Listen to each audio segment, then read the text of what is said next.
Rahim. Today's topic of discussion is limbic system. आज हम limbic system की anatomy, इसकी फिजियोलॉजी, इसकी न्यूरो एनाटमी को हम रिवाइज करेंगे। ओके, तो आज की लर्निंग आउटकम्स हमारे क्या क्या होंगे। First one is basic functional and anatomical overview of limbic system. Second one is simplified and basic functions of limbic system. Third one is important illustration of limbic system. Fourth one is anatomical classification of components of limbic system. Fifth one is description of Pepys circuit, the central limbic circuit involved in learning and memory. And the last but not least, some general consideration of clinicals regarding limbic system. Okay, तो जो पहला outcome हमारा उसमें हमने functional और anatomical overview देखना limbic system का, तो हम इसको स्टार्ट करते हैं बिस्मिल्लाह से। ओके, इस डायग्राम में आपको एक पेरिफेरी में आपको एक लाइट सा एरिया नज़र होगा और आपको सेंटर में एक डार्क पिंक एरिया। जो पेरिफेरी में जो लाइट एरिया है, ओके, वो एरिया एक्चुअली सेरिब्रल कॉर्टेक्स है, और जो दरमियान में पिंक एरिया है वो एक्चुअली लिम्बिक सिस्टम का पार्ट है। ओके, लिम्बिक सिस्टम यानी लिम्बिक सिस्टम एक्चुअली एक लैटिन वर्ड से निकला है जिसके मीनिंग होते हैं बॉर्डर। ओके, इसको बॉर्डर क्यों कहा जाता है? क्योंकि ये दो स्ट्रक्चर के दरमियान ये बॉर्डर के तौर पे काम आता है। बॉर्डर का मतलब इसके पेरिफेरी पे कुछ होगा और इसके सेंटर में कुछ होगा। ओके, इसके पेरिफेरी में एक सेरिब्रल कॉर्टेक्स और इसके सेंटर में हाइपोथैलेमस। इस वजह से ये लिम्बिक सिस्टम एक बॉर्डर के तौर पे काम आता है। बाहर सेरिब्रल कॉर्टेक्स, सिंपली नियोकॉर्टेक्स, और सेंट्रली हाइपोथैलेमस।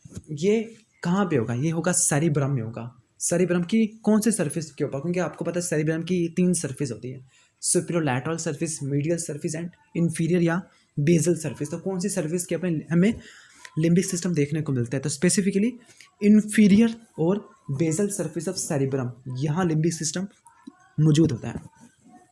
तो लिम्बिक सिस्टम नेम ड्राइव हो लैटिन वर्ड से जिसका मीनिंग होता है बॉर्डर या मार्जिन, और ये ग्रुप है। It is a group. ये सिंगल स्ट्रक्चर नहीं बल्कि ग्रुप पे होता है। तो पहला पॉइंट हमें लिम्बिक सिस्टम के बारे में पता चलता है वो क्या है? ग्रुप। ये सिंगल नहीं है बल्कि ग्रुप है। दूसरा पॉइंट हमें ये पता चलता है कि ये बॉर्डर है। बॉर्डर का मतलब दो स्ट्रक्चर के दरमियान में होगा। अब वो दो स्ट्रक्चर कौन से होंगे? पेरिफेरी में cerebral cortex, specifically new cortex, and centrally hypothalamus. तीसरा पॉइंट, ये किस जगह पे होगा? डायनसेफलॉन में है, टीरेनसेफलॉन में है, या फिर मेसेनसेफलॉन में है, ओके, या रोम्बेनसेफलॉन में है। तो ये कहाँ पे होगा? सेरिब्रम में होगा। सेरिब्रम की कौन सी सरफेस पे होगा? सुपीरियर लैटरल सरफेस पे होगा, या मीडियल सरफेस पे होगा, या बेजल सरफेस पे होगा? ये होगा इसकी बेजल या इंफीरियर सरफेस के ऊपर, और कुछ पार्ट इसका मीडियल सरफेस की तरफ एक्सटेंड करता है। तो मेनली हम बेजल सरफेस या बेजल रीजन की बात करेंगे। सॉरी, अब इसकी जो डेफिनेशन है वो क्या है? तमाम बेजल स्ट्रक्चर ब्रेन के जो कि मेमोरी में यूज़ होते हैं, मेमोरी को बनाते हैं। कौन सी मेमोरी को? रिसेंट मेमोरी को। All the structures which are controlling memory, specifically recent memory, learning, emotions, drives, behaviour, चाहे वो जिस जगह पे भी हो लेकिन बेजल एरिया पे मौजूद होना ज़रूरी है। ओके, इन सारे स्ट्रक्चर को हम लिम्बिक सिस्टम, यानी वो मेमोरी को कंट्रोल करे, वो लर्निंग को, वो इमोशंस को, वो ड्राइव्स को, बिहेवियर को, तो वो लिम्बिक सिस्टम की फंक्शनल डेफिनेशन में आती है। तो ऊपर इसकी एनाटॉमिकल डेफिनेशन थी और नीचे इसकी फंक्शनल डेफिनेशन आपको देखने को मिलती होती है। इस सिस्टम में एक हेडक्वार्टर होता है, जिस तरह पाकिस्तान का हेडक्वार्टर इस्लामाबाद, तो एक इसका सेंट्रल स्टेशन या फिर सेंट्रल हेडक्वार्टर होता है जिसमें से सारी इन्फॉर्मेशन या आउटफ्लो लिम्बिक सिस्टम का होता है।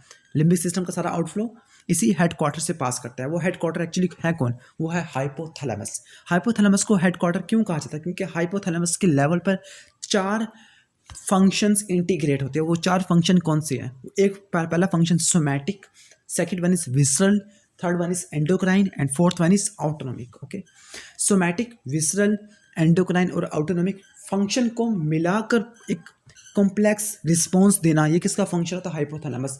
इसी इंटीग्रेशन की वजह से हम हाइपोथैलेमस को central headquarter of limbic system कहते होते हैं। अगर हमें इस तरह भी समझ नहीं आ रहा है कैसे इंटीग्रेशन हो रही है, तो इसकी हम एक सादा से एग्जांपल ले लेते हैं। नीडल से हमने अपनी फिंगर को प्रिक किया, प्रिक करने के नतीजे में चार रिस्पॉन्स एक्टिवेट हो गए। First one is somatic response, second is visceral, third endocrine, autonomic. Somatic general sensation, एक ट्रैक होगा जिसका नाम होगा स्पाइनो हाइपोथैलेमिक ट्रैक, स्पाइनो हाइपोथैलेमिक ट्रैक। ये ट्रैक पेन की सेंसेशन को हाइपोथैलेमस के पास लेके जाएगा और हाइपोथैलेमस से वापस डिसेंडिंग ट्रैक्स आएंगे, वो डिसेंडिंग ट्रैक्स एक्चुअली एनएलजीसी सिस्टम में इंक्लूडेड होते हैं एनएल, और वो पेन को सप्रेस करेंगे। तो पहला फंक्शन आप पहले तो आपको सोमैटिक समझ आ गया। विसरल का क्या होगा, आपको पता है हाइपोथैलेमस सिंपैथेटिक और पैरासिम्पैथेटिक सिस्टम को भी कंट्रोल करता होता है। ओके, पैरासिम्पैथेटिक यानी ऑटोनॉमिक नर्वस सिस्टम एक्चुअली हमारे विसरा को कंट्रोल करता है। तो दूसरा और चौथा फंक्शन आपको सिमिलर आपको देखने को मिलता है कि जो विसरा की सेंसेशन भी वैसे हाइपोथैलेमस के पास आती होती है। कैसे आती होती है? न्यूक्लियस ऑफ ट्रैक्टस सॉलिटरीज, इसके पास विसरल सेंसेशन आती है।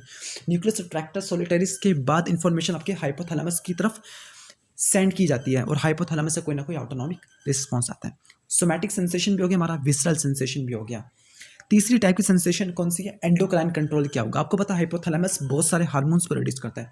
थैलेमस और पिट्यूटरी का आपस में इंटीमेट कनेक्शन होता है। हाइपोथैलेमस बहुत सारे रिलीजिंग फैक्टर प्रोड्यूस करता है और रिलीजिंग फैक्टर पिट्यूटरी पे काम जाके करते हैं और पिट्यूटरी से दूसरे हार्मोन्स प्रोड्यूस होते हैं जिनको हम ट्रॉपिक हार्मोन्स बोलते हैं। Tropic, why they are called tropic hormones? Because these hormones control the secretion of other endocrine glands except growth hormone and prolactin.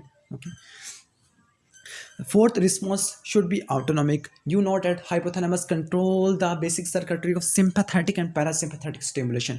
hypothalamus से ट्रैक्स आते हैं जो कि sympathetic और parasympathetic के प्री गैंग्लियोनिक न्यूरॉन्स की सेल बॉडीज के ऊपर जाके ख़त्म होते हैं और वो इनके न्यूरॉन्स को कंट्रोल करते हैं। तो सोमैटिक, विसरल, एंडोक्राइन और ऑटोनॉमिक कंट्रोल आपको हाइपोथैलेमस का समझ में आ जाता है। बाकी हम इसकी डिटेल हम हाइपोथैलेमस के अपने टॉपिक में लेंगे। इस डायग्राम में हम देखते हैं इंपॉर्टेंट कनेक्टिंग पाथवे। इसके वो कौन कौन से इंपॉर्टेंट कनेक्टिंग पाथवेज होते हैं जो लिम्बिक सिस्टम के अंदर मौजूद होते हैं। अभी सिर्फ इनके नाम हम देख लेते हैं। वो कौन कौन से? एल्वियस, फिम्ब्राई, fornix, मेमिलोथैलेमिक track and striae terminalis. पहले हम लिम्बिक सिस्टम की क्लासिफिकेशन को पढ़ लेते हैं कि लिम्बिक सिस्टम की क्लासिफिकेशन क्या है। लिम्बिक सिस्टम को हम दो पार्ट्स में डिवाइड करते हैं। एक the part which surround the sub cortical limbic structure, यानी एक सेरिब्रल कॉर्टेक्स की एक रिंग होगी जो कि सब कॉर्टिकल स्ट्रक्चर को सराउंड करेगी। उस रिंग को हम बोलेंगे लिम्बिक कॉर्टेक्स, उसको लिम्बिक लोब। तो लिम्बिक लोब क्या होगा? एक रिंग होगी सेरिब्रल कॉर्टेक्स की जो कि सब कॉर्टिकल स्ट्रक्चर्स को सराउंड करेगी। सब कॉर्टिकल का मतलब ऐसे स्ट्रक्चर जो कॉर्टेक्स से बरीड है, नीचे पड़े हुए हैं। First one is limbic cortex and second should be सब कॉर्टिकल स्ट्रक्चर। लिम्बिक कॉर्टेक्स में कौन कौन से पार्ट आते हैं? लिम्बिक कॉर्टेक्स में एक होगा orbitofrontal cortex, subcallosal gyrus, cingulate gyrus, parahippocampal gyrus and uncus. क्योंकि सब कॉर्टिकल स्ट्रक्चर में कौन कौन से होते हैं? Para olfactory area, septal area, anterior thalamic nucleus, hypothalamus बिल्कुल सेंटर में होता है, एमेग्डाला, पोर्शन ऑफ बेसल गैंग्लिया। कौन सा पोर्शन होता है बेसल गैंग्लिया का जो कि लिम्बिक सिस्टम में इंक्लूडेड होता है? एक तो वेंट्रल स्ट्राइटम, ये इंक्लूडेड होते हैं वेंट्रल स्ट्राइटम, और दूसरा कौन सा होता है? Nucleus accumbens, nucleus accumbens. और सातवां पार्ट आपका होगा हिप्पोकैम्पस। इसको हम डायग्राम से भी दे सकते हैं यहाँ पे भी कि फिजियोलॉजिकल एनाटॉमी के लिम्बिक कॉर्टेक्स क्या है। Limbic cortex phylogenetically older part है, इसको हम एलो कॉर्टेक्स भी बोलते हैं, यानी वो रिंग सेरिब्रल कॉर्टेक्स की जो कि सब कॉर्टिकल स्ट्रक्चर को सराउंड करेगी। Once again orbitofrontal cortex, subcallosal gyrus, cingulate gyrus, parahippocampal gyrus और अनकस आपको देखने को मिलता होता है।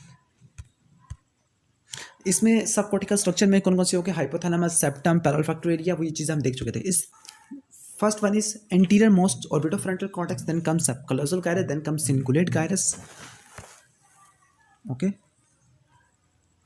and then come parahippocampi gyrus, then comes uncus. And in the subcortical structure, the anterior structures are paraolfactory area, septal area, anterior nucleus of thalamus, which is present superiorly to the hypothalamus, and hypothalamus is present in the center of the subcortical structures. Then comes amygdala, hippocampus, and a portion of basal ganglia. Specifically, which portion of basal ganglia? Ventral striatum and nucleus accumbens. तो ये था limbic system के classification और इसके general parts या components. Components of limbic system. Components of limbic system में इन्होंने limbic system को दो में डिवाइड कर दिया, hippocampal formation and limbic lobe. Hippocampal formation को उन्होंने आर्की कॉर्टेक्स में लिखा है, जिसकी कितने 3 लेयर्स पर मुश्तमिल होगा आर्की कॉर्टेक्स, जबकि लिम्बिक लोब होगा उसको हम मीजो कॉर्टेक्स, और ये 3 to 5 लेयर्स यानी लिम्बिक लोब। और लिम्बिक लोब में आपको पता है कि कौन कौन से स्ट्रक्चर्स होते हैं? Para hippocampal gyrus, cingulate gyrus, सब कैलोसल गायरस, ओके। अब हम थोड़ा सा लिम्बिक सिस्टम के हर एक कंपोनेंट्स की ब्रीफ से न्यूरोएनाटॉमी देख लेते हैं, सिंपल सी।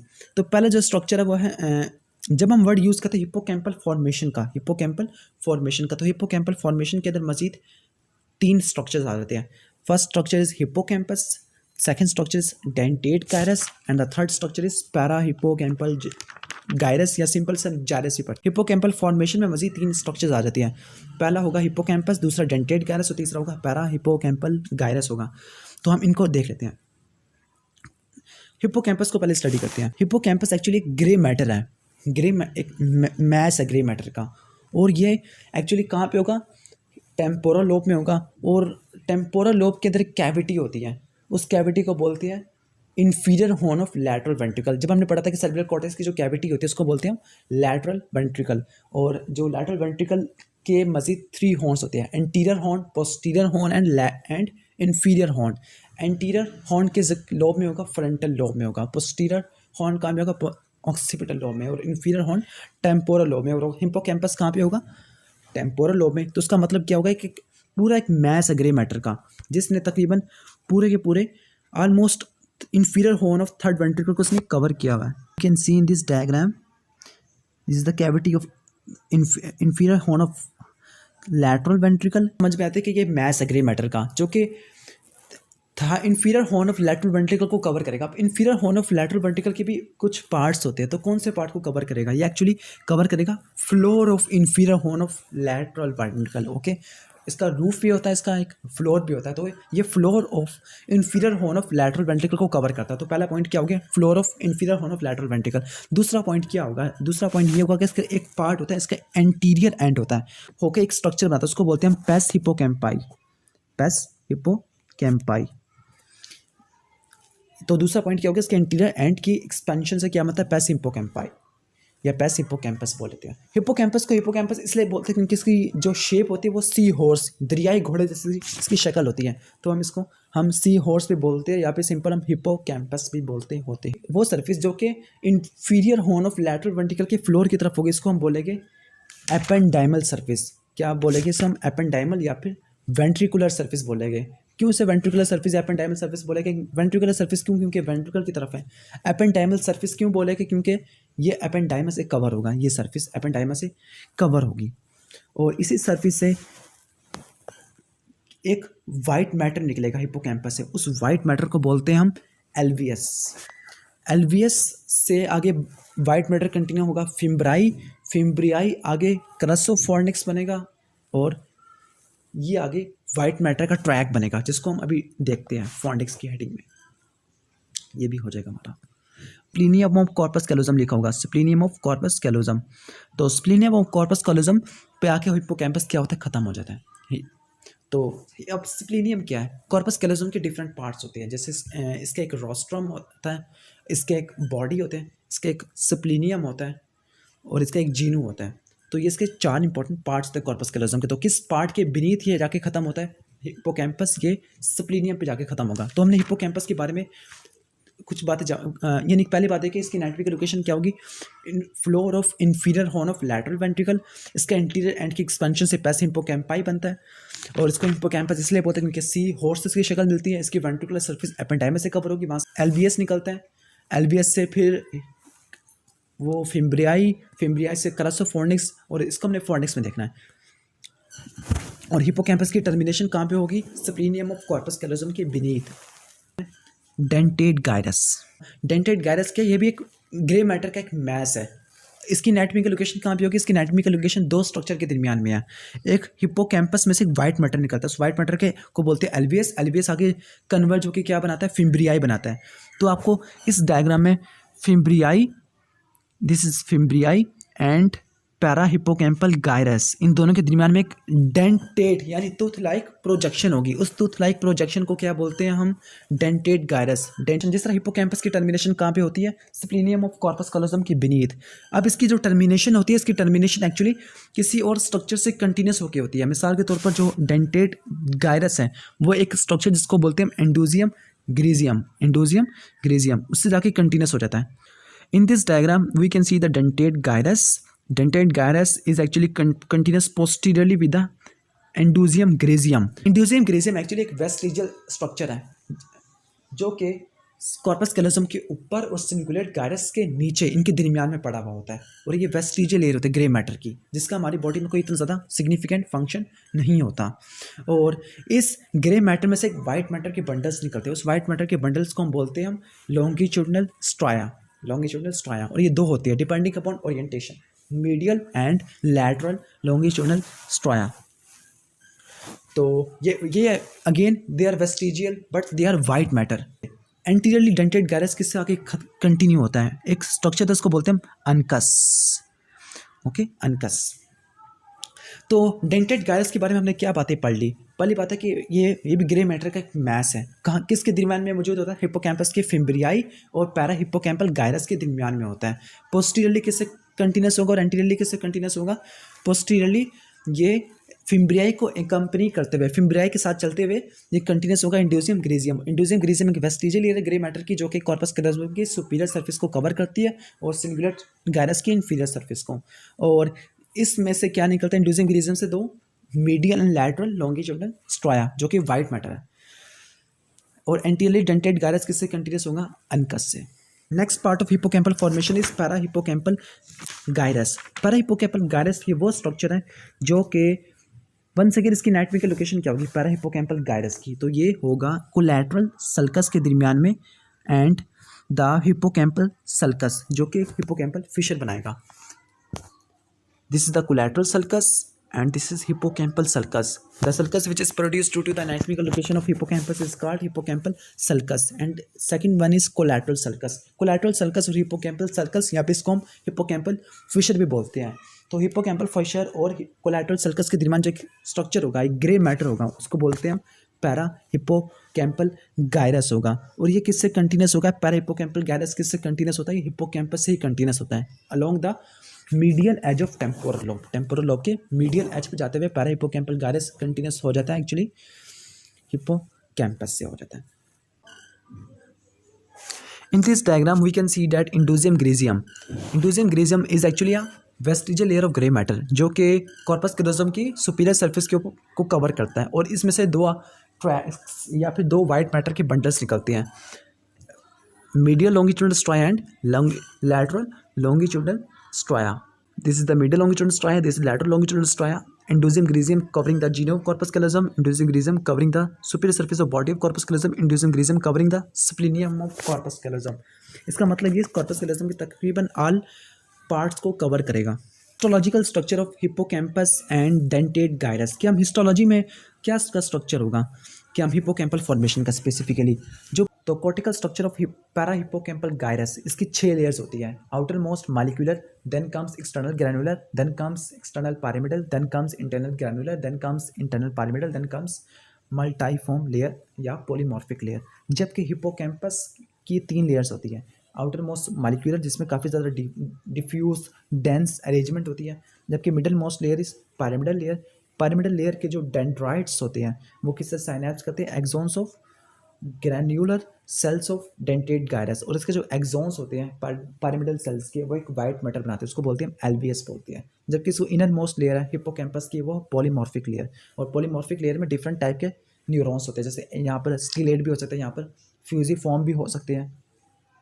डेंटेड गायरस में भी 3 लेयर्स होती है, लेकिन जो इसकी मिडल लेयर है उसका नाम होता है ग्रैनुलर लेयर, क्योंकि वहाँ पे जो न्यूरॉन्स होते हैं वो उनकी शेप राउंडेड होती है। जबकि हिप्पोकैम्पस में जो न्यूरॉन्स थे उनकी शेप पिरामिड शेप थी। और इनके जो एक्सॉन्स थे, एक्सॉन के पास 2 रास्ते होते हैं, या तो वो परकिंजी सेल के डेंड्राइट्स पिरामिडल सेल के डेंड्राइट्स के साथ साइनैप्स कर ले हिप्पोकैम्पस के, या फिर कुछ फिम्ब्राई के साथ ज्वाइन करे और फॉन्डिक्स में एंटर हो जाए सीधा। तो ये इनके एक्सॉन्स का भी हमने साइनैप्टिक अरेंजमेंट पढ़ लिया। नेक्स्ट हमने पढ़ना important connecting pathways of limbic system. पहला जो important connecting pathway limbic system का, उसका नाम है एलवीएस। पहली बात है कि कनेक्टिंग पाथवे है तो ये वाइट मैटर होगा।